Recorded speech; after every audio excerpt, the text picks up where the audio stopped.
So yun, good morning sa inyo mga kabahag. Dito tayo ngayon sa Anilao, Batangas. Boss natin diving. Puti na lang yung simentado yung daan dito. Madamo, magubat. Mimingwit tayo. Mimingwit.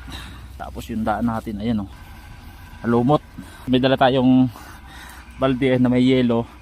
Tapos maliliit na galunggong.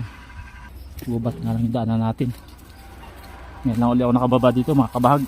Last na punta ko dito ay yung 2019. Yung Innova pa yung gamit ko.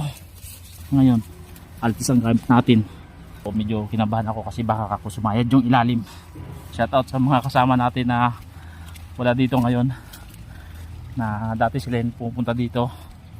So ngayon naman tayo sa kaya ng magdadive, mga nag-training ng diving.